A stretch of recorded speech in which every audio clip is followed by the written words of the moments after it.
ജില്ലയിൽ off road jeep സവാരികൾക്ക് ഏർപ്പെടുത്തിയ നിരോധനം പിൻവലിക്കാനുള്ള തീരുമാനം സ്വാഗതാർഹമെന്ന് ജില്ലാ മോട്ടോർ കോർഡിനേഷൻ കമ്മിറ്റി. ഉത്തരവിനെതിരെ കമ്മിറ്റി നടത്തിയ കളക്ടറേറ്റ് മാർച്ചിന്റെ വിജയമാണിതെന്ന് ഭാരവാഹികൾ കട്ടപ്പനയിൽ നടത്തിയ വാർത്താ സമ്മേളനത്തിൽ പറഞ്ഞു. കൂടിയാലോചനകളില്ലാതെ വീണ്ടും ഇത്തരത്തിലുള്ള ഉത്തരവുകൾ അടിച്ചേൽപ്പിച്ചാൽ വലിയ പ്രക്ഷോഭങ്ങൾ സംഘടിപ്പിക്കും. മേഖലയിലെ തൊഴിലെടുക്കുന്ന ആയിരക്കണക്കിന് ആളുകളുടെ ഉപജീവന മാർഗം ഇല്ലാതാക്കുന്നതായിരുന്നു തീരുമാനം. നിലവിൽ നിയന്ത്രണം പിൻവലിക്കാൻ തീരുമാനിച്ചെങ്കിലും ആശങ്കകളുണ്ട്.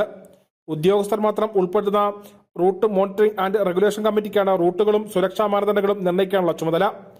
ഈ മേഖലയിൽ ഉദ്യോഗസ്ഥ മേധാവിത്വം അരക്കെട്ടുറപ്പിക്കാൻ ഇത് കാരണമാകും. മേഖലയിലെ ഏത് പരിഷ്കരണവും DTPCയുമായി കൂടിയാലോചിച്ച് വേണം നടപ്പിലാക്കാൻ എന്നും നേതാക്കൾ പറഞ്ഞു. കലക്ടർ ഏതാനും ഉദ്യോഗസ്ഥന്മാരെ കൂട്ടി അവരുടെ ശുപാർശയോ അല്ലെങ്കിൽ ഉപദേശമോ സ്വീകരിച്ചുകൊണ്ട് ഒരു തീരുമാനം പ്രഖ്യാപിക്കുന്നു. അത് ഈ നാട്ടിലെ ആളുകൾക്ക് എന്തെല്ലാം ബുദ്ധിമുട്ടുണ്ടാകും എന്ന കാര്യം കണക്കെടുക്കാതെയാണ് ഉത്തരവിറക്കുക. അതുകൊണ്ടാണ് കലക്ടറുടെ ഈ നിലപാടിൽ പ്രതിഷേധിച്ചുകൊണ്ട് ശക്തമായ പ്രതിഷേധം സംഘടിപ്പിക്കാൻ തീരുമാനിച്ചത്. ആ പ്രതിഷേധ പരിപാടിയെ തുടർന്ന് കലക്ടർ ആദ്യം എടുത്ത നിലപാടിൽ നിന്നും പിന്മാറിയിട്ടുണ്ട്. പക്ഷെ ഇപ്പോഴും അത് പൂർണ്ണമായിട്ടില്ല. അതുകൊണ്ട് തന്നെ നമ്മുടെ ജില്ലയുടെ പ്രത്യേകതകൾ വെച്ചുകൊണ്ട് കൂടാതെ മറ്റു സ്ഥലങ്ങളിൽ നിന്നോ സംസ്ഥാനങ്ങളിൽ നിന്നോ വാഹനങ്ങളുമായി എത്തി സഫാരി നടത്താൻ അനുമതി നൽകുന്നത് വൻ അപകടങ്ങൾക്ക് കാരണമാകും. ജില്ലയിലെ വിനോദസഞ്ചാര കേന്ദ്രങ്ങളെക്കുറിച്ചും റോഡുകളെക്കുറിച്ചും പരിജ്ഞാനമുള്ളതും ഭൂപ്രകൃതിയെക്കുറിച്ച് അറിവുള്ളവരുമായ ജില്ലയിലെ ഡ്രൈവർമാർക്ക് മാത്രമേ ജീപ്പ് സഫാരിയും ഓഫ് റോഡ് സഫാരിയും നടത്താൻ അനുമതി നൽകാവൂ.